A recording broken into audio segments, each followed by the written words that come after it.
जय हिंद। स्वागत है आपका एमए गुरुकुल में। आज हम बात करेंगे 30 अगस्त की उत्तर प्रदेश पुलिस री एग्जाम की प्रथम शिफ्ट जो आपकी हो चुकी है उसके एनालिसिस के बारे में। यानी कि हम जी के जीएस और हिंदी का एनालिसिस आपके समक्ष रखने वाले हैं। जी के जीएस का हम स्वयं कराएंगे और आपका हिंदी का सोनू सर आपका एनालिसिस कराएंगे। ठीक है, तो देख लेते हैं किस प्रकार से जी के जीएस का क्वेश्चन आपका यहाँ पर पूछा गया है। ठीक है, तो चलिए स्टार्ट करते हैं। पहला क्वेश्चन है आपका 113 से आपकी जीएस स्टार्ट है। भारतीय संविधान का कौन सा अनुच्छेद राष्ट्रपति को क्षमादान करने की शक्ति से संबंधित है?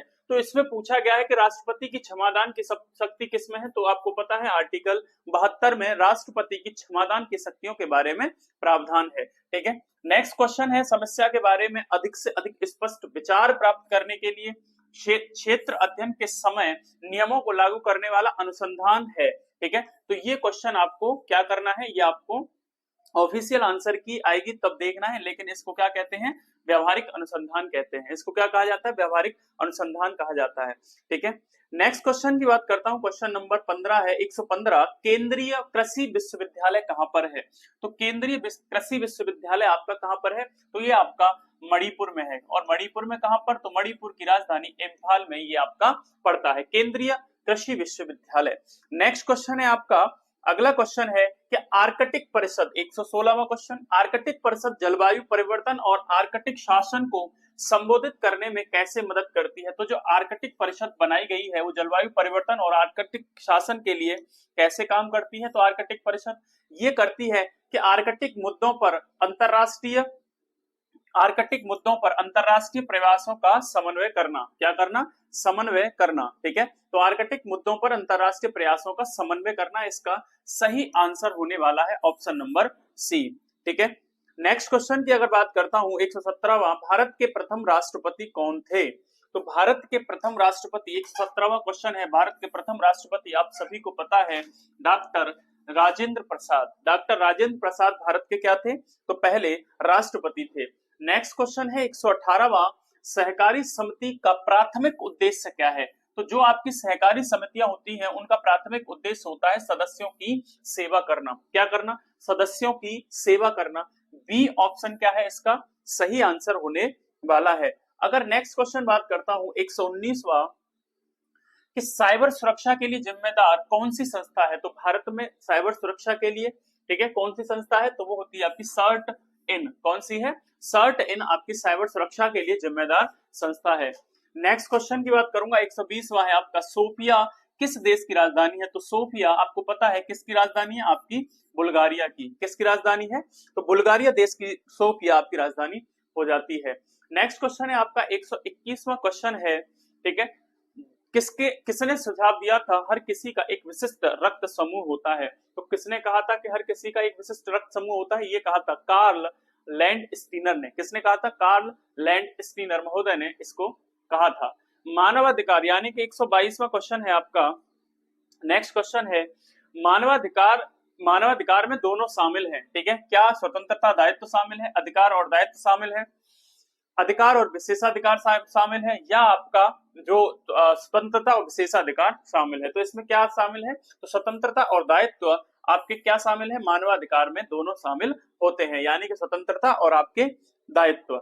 नेक्स्ट क्वेश्चन की अगर मैं बात करूंगा तो 123वां क्वेश्चन है, स्पेस एक्स जो पहले निजी तौर पर वित्त पोषित अंतरिक्ष कार्यक्रम की सह स्थापना किसने की थी? तो की सह स्थापना करने वाले कौन थे? तो एलन मस्क इसके सही आंसर होने वाला है, यानी कि एलन मस्क के द्वारा इसको स्थापित किया गया था।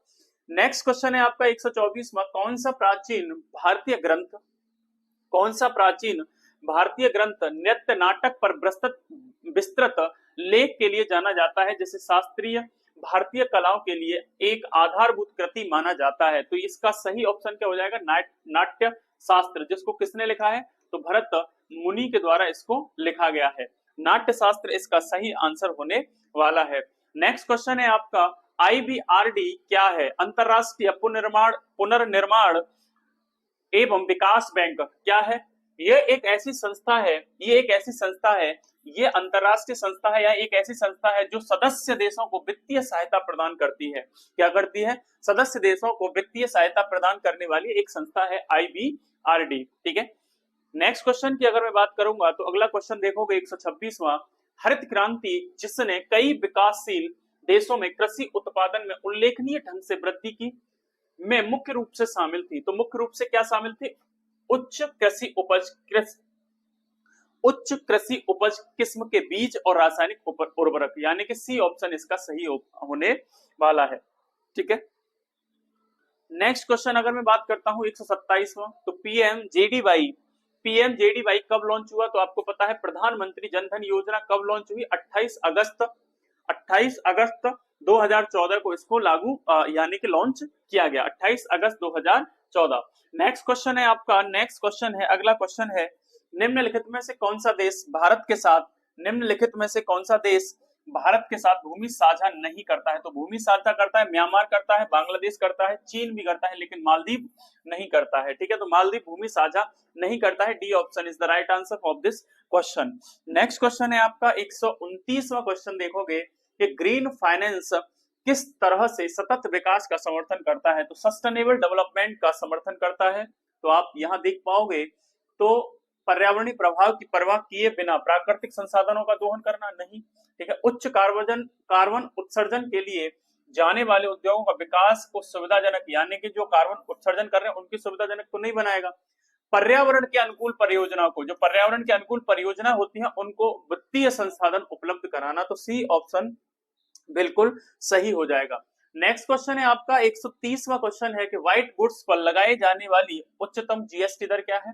तो उच्चतम जीएसटी दर होगी आपकी 28%। कितनी हो जाएगी? 28%। ठीक है, नेक्स्ट क्वेश्चन है 131वां, अंकटाड का पूर्ण रूप क्या है? ठीक है, मैंने पिछले भी एनालिसिस में आपको ये बताया था कि फुल फॉर्म, जो इंटरनेशनल फुल फॉर्म है, आपको वो देख लेनी है। तो अंकटाड का यहाँ पर पूछ लिया गया है, तो जिसका फुल फॉर्म होता है united nation conference on trade and development. तो united nation universal united nation common trade and development. ठीक है, कॉमन नहीं होगा, क्या होगा? कॉन्फ्रेंस। तो united nations conference on trade and development इसका सही ऑप्शन होने वाला है।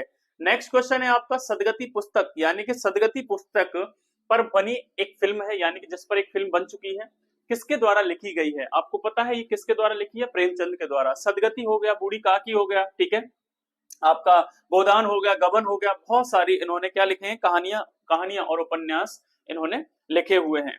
नेक्स्ट क्वेश्चन है आपका निम्नलिखित में से किस पूर्व प्रधानमंत्री को भारत रत्न नहीं मिला है? तो नहीं मिला है, आपको देखना है। ठीक है, तो लाल बहादुर शास्त्री को मिल चुका है, पीवी नरसिंह राव को और आपका चरण सिंह को, दोनों को 2024 में मिला है।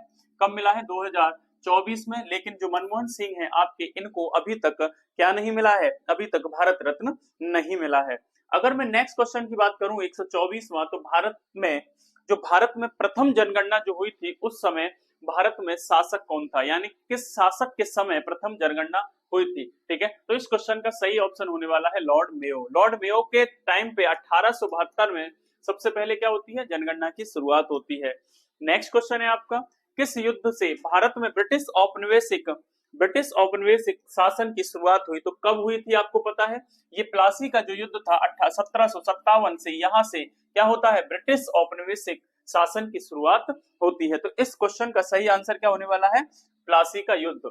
नेक्स्ट क्वेश्चन है शहरीकरण का एक महत्वपूर्ण पर्यावरणीय प्रभाव है। तो शहरीकरण अगर होगा तो उसका पर्यावरण पर क्या प्रभाव पड़ेगा? आपको ये बताना है। बढ़ती हुई हरियाली तो बिल्कुल नहीं होगी। पानी की गुणवत्ता में सुधार ये हो सकता है, लेकिन काफी हद तक। उच्च कार्बन उत्सर्जन और वायु प्रदूषण में कमी, वायु प्रदूषण में कमी तो होगी नहीं, और ये भी नहीं होगा, तो क्या हो जाएगा आपका? उच्च कार्बन उत्सर्जन। अगर शहरीकरण होगा तो उच्च कार्बन उत्सर्जन की संभावना ज्यादा बनी रहती है। नेक्स्ट क्वेश्चन है आपका रैनसमवेयर शब्द का अर्थ क्या है? तो रैनसमवेयर शब्द का अर्थ है ऐसा सॉफ्टवेयर जो फाइलों को इनक्रिप्ट करता है और फिरौती की मांग करता है। ठीक है, तो रैनसमवेयर क्या करता है? फिरौती की मांग करता है। एक सॉफ्टवेयर है जो फाइलों को इनक्रिप्ट कर देता है। नेक्स्ट क्वेश्चन है आपका, प्रथम विश्व युद्ध कब शुरू हुआ था? प्रथम विश्व युद्ध कब शुरू हुआ था? तो आपको पता है 1914 से लेकर के 1918 तक क्या रहा था? प्रथम विश्व युद्ध की अवधि रही थी। तो इस क्वेश्चन का सी ऑप्शन बिल्कुल सही होने वाला है।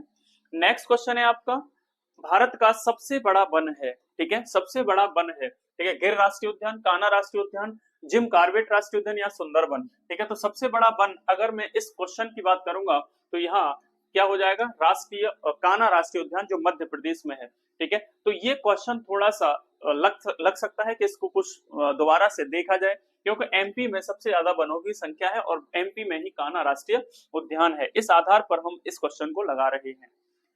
नेक्स्ट क्वेश्चन है आपका, लट्ठमार होली उत्तर प्रदेश के नीचे उल्लिखित शहर में मनाए जाने वाला एक अनोखा उत्सव है। तो लट्ठमार होली आपको पता है ये कहां पर मनाई जाती है, तो बरसाने में। कहां पर मनाई जाती है, बरसाना, मथुरा का एक छोटा सा क्या है, एक कह सकते हो सिटी है, छोटी सी या गांव है बरसाना, वहां पर ये क्या मनाई जाती है, लट्ठमार होली, ठीक है। नेक्स्ट क्वेश्चन है आपका 141वां क्वेश्चन है कि उत्तर प्रदेश का पहला ट्रैफिक पार्क किस जिले में खोला गया है, ठीक है। तो ट्रैफिक पार्क पहला कहां पर खोला जाएगा उत्तर प्रदेश का, तो ये हो जाएगा आपका प्रयागराज में। कहां पर, प्रयागराज में, ठीक है। इस क्वेश्चन का बी ऑप्शन बिल्कुल सही है। नेक्स्ट क्वेश्चन है आपका 142वां क्वेश्चन है, हड़प्पा सभ्यता को किस अन्य नाम से जाना जाता है। हड़प्पा सभ्यता को किस अन्य नाम से जाना जाता है, तो ये जाना जाता है आपका सिंधु घाटी सभ्यता के नाम से, ठीक है। सिंधु घाटी सभ्यता को ही हड़प्पा के नाम से जाना जाता है, क्योंकि सिंधु घाटी सभ्यता में सबसे पहले जो नगर खोजा गया था वो आपका हड़प्पा ही था, ठीक है। नेक्स्ट क्वेश्चन है आपका 143वां, भारत में जीएसटी के जनक कौन है, तो जीएसटी के जनक आपके हो जाएंगे, कौन हो जाते हैं, अटल बिहारी वाजपेयी जी। और 2004 में केलकर समिति जब आपकी आई थी तो लगभग इन्हीं की उपस्थिति कि आप जीएसटी यहाँ पर होनी चाहिए, ठीक है। तो अटल बिहारी वाजपेयी बिल्कुल सही ऑप्शन इसका हो जाएगा। 144वां क्वेश्चन है कि किस सोशल मीडिया प्लेटफॉर्म ने इंस्टाग्राम स्टोरीज और स्नैपचैट स्नैप के समान फ्लीट्स की अवधारणा पेश की है। तो फ्लीट्स की अवधारणा पेश करने वाला कौन सा सोशल मीडिया प्लेटफॉर्म है, ठीक है। इस क्वेश्चन को हम बोर्ड पर छोड़ते हैं, ठीक है। इसमें टिकटॉक, लिंक्डइन, नौकरी और आपका एक्स यानी कि जिसको ट्विटर कहा जाता था।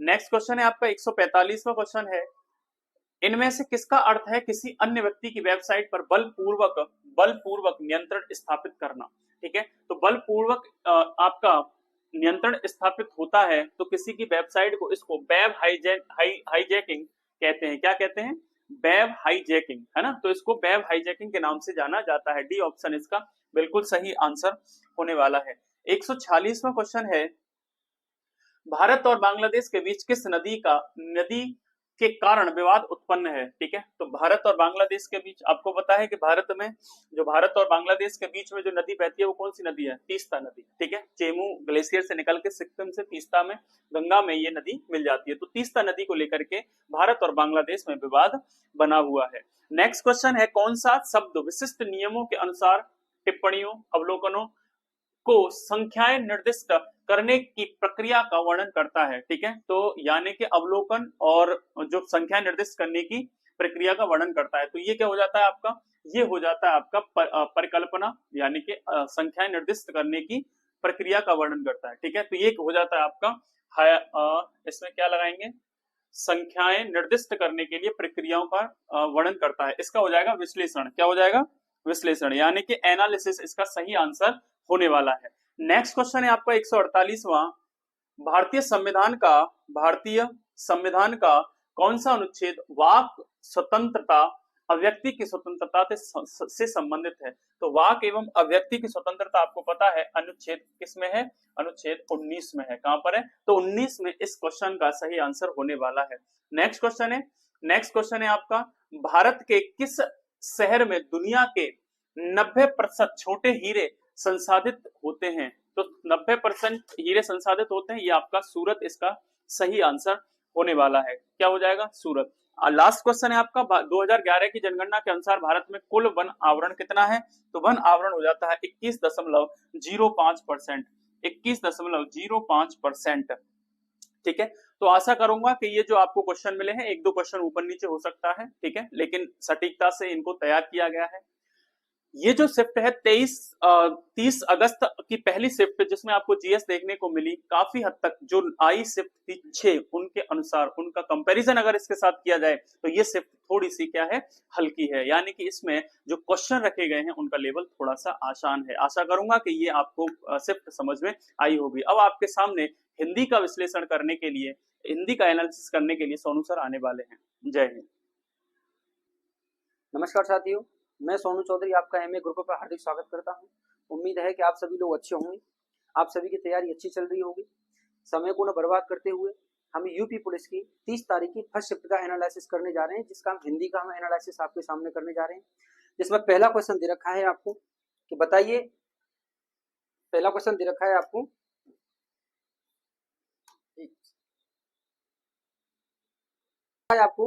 कि कहावत शब्द में प्रयुक्त प्रत्यय है। इसमें क्या पूछा है, कहावत में क्या पूछा है, प्रत्यय पूछा है। तो ये किससे बना है, ये कहना से बना है, और कहने में क्या जुड़ा है, आवत। तो इसका सही आंसर क्या होने वाला है, ऑप्शन नंबर ए सही होने वाला है। अगर मैं बात करता हूं अगले क्वेश्चन की, अद्भुत रस का स्थायी भाव है, अद्भुत रस का स्थायी भाव है, तो इसका सही पूछा है इसने। अद्भुत का क्या होगा, इसका होगा विस्मय, क्योंकि क्रोध किसका होता है, ये रौद्र का होता है। ये किसका होता है, रौद्र का। उत्साह किसका होता है, वीर का क्या होता है, उत्साह। और भय किसका होता है, भयानक रस का। किसका होता है, भयानक रस का। तो इसका ऑप्शन नंबर क्या होने वाला है, सी सही होने वाला है। अगले क्वेश्चन 60 की अगर मैं बात करता हूं, तो 60वां क्वेश्चन दे रखा है आपका कि निम्नलिखित वाक्य के लिए सही मुहावरा बताइए। तो इसमें दे रखा है कि मीठी मीठी बातों से लज्जित करना। तो इसका मतलब क्या होगा, एक तरीके से किसी को मखमली जूते मारना। क्या, मखमली जूते मारना। इसका ऑप्शन नंबर क्या सही होगा, ऑप्शन नंबर बी सही होने वाला है।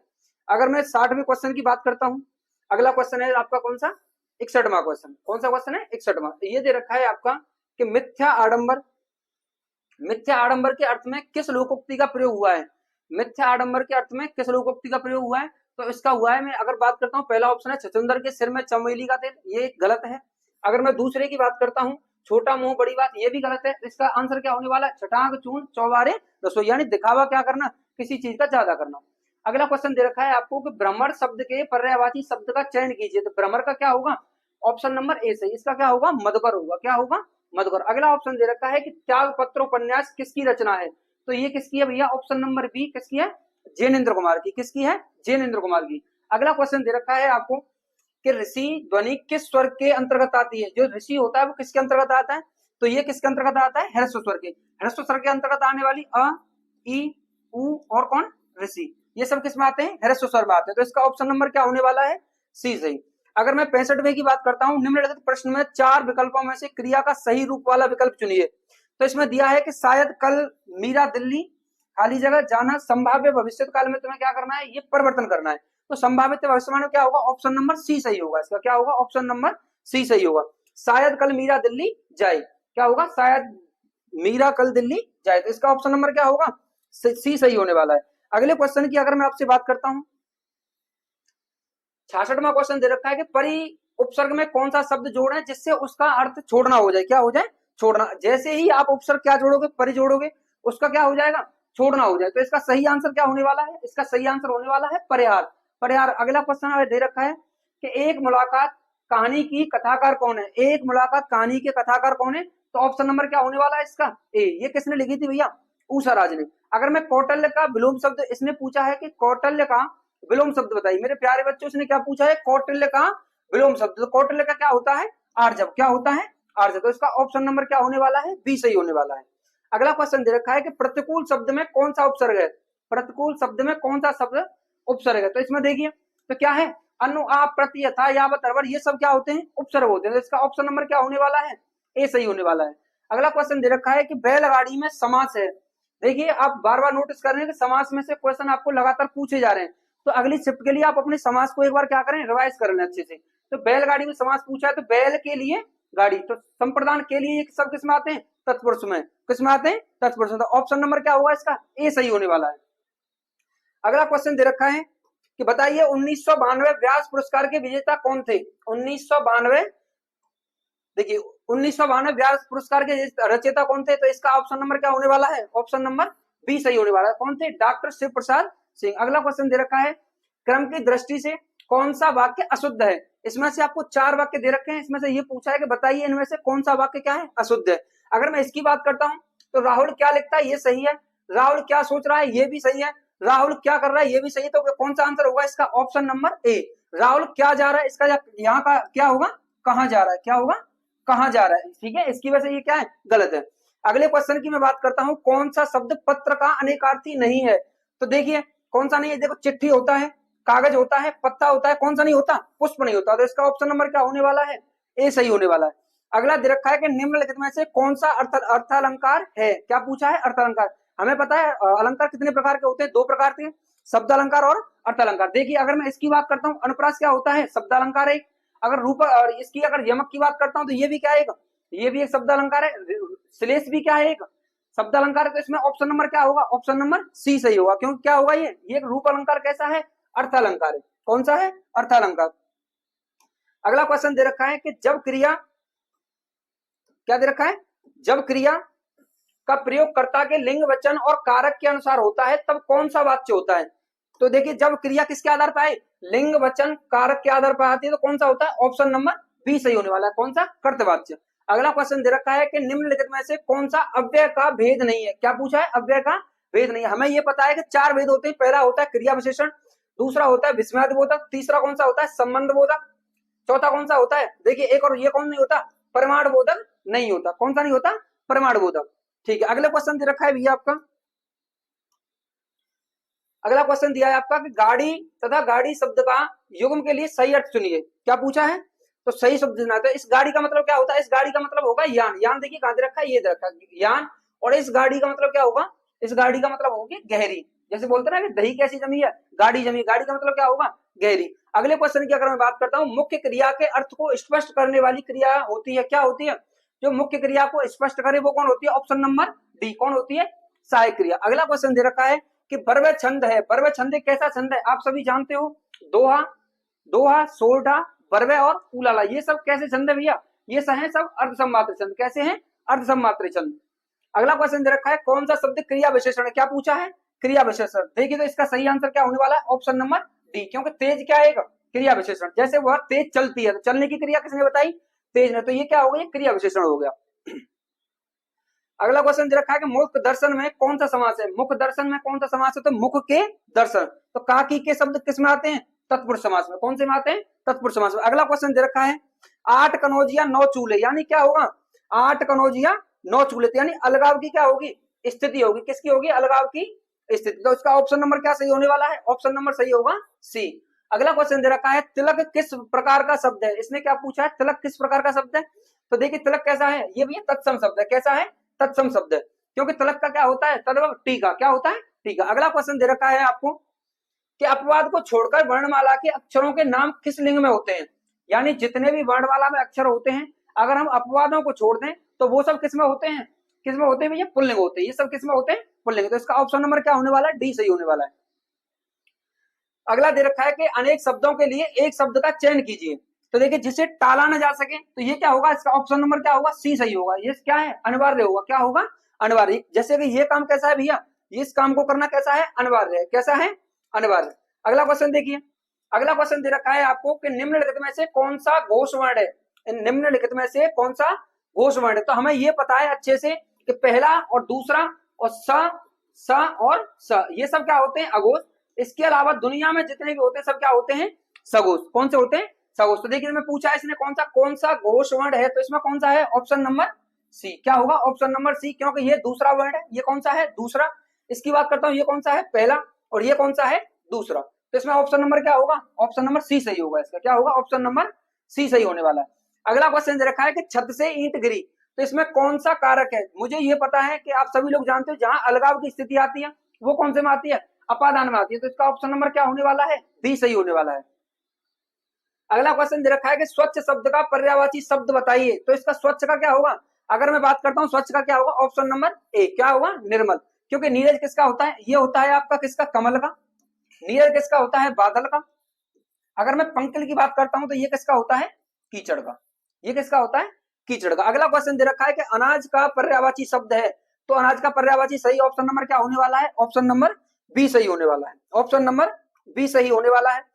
ये आपको 90 से 94 तक एक गद्यांश दिया गया है, इसको आपको पढ़ना है। इसके मैं आपको क्या कर रहा हूँ, डायरेक्ट आंसर आपको मैं बता दे रहा हूँ। 90 में दिया है कि बड़े बड़े देश आधुनिक विनाशकारी शस्त्रास्त्र क्यों बना रहे हैं, यानी क्या कर रहे हैं, ये बना रहे हैं। तो 90 का जो ऑप्शन होने वाला है वो कौन सा सही होने वाला है, पारस्परिक भय के कारण। कौन सा होने वाला है, पारस्परिक भय के कारण। अगला क्वेश्चन दे रखा है कि आधुनिक युद्ध भयंकर व विनाशकारी होते हैं क्योंकि अधिकांश जनता और उसकी संपत्ति नष्ट हो जाती है। तो इसका ऑप्शन नंबर क्या होने वाला है, बी सही होने वाला है। अगला दे रखा है कि इस गद्यांश का मूल कथ्य क्या है। जो आपको एक गद्यांश दे रखा है उसके बारे में पूछा है, इसका मूल कथ्य क्या है। तो इसका मूल कथ्य क्या है, निशस्त्रीकरण और विश्व शांति। इसका क्या है, निशस्त्रीकरण और विश्व शांति। अगला दे रखा है भयंकर विनाशकारी आधुनिक शस्त्रास्त्रों को बनाने की प्रेरणा किसने दी है।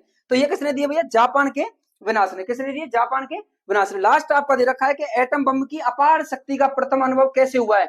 तो कैसे हुआ है भैया, इसका आंसर होगा सही, जापान की अजेय शक्ति की पराजय से। किससे होगा, ऑप्शन नंबर बी सही होने वाला है। मेरी तरफ से आपको हिंदी का एनालिसिस करा दिया गया है। क्षमा चाहूंगा अगर एक दो क्वेश्चन गलत हो जाए, मेरी तरफ से कंप्लीट है। आप सभी को दिल से धन्यवाद।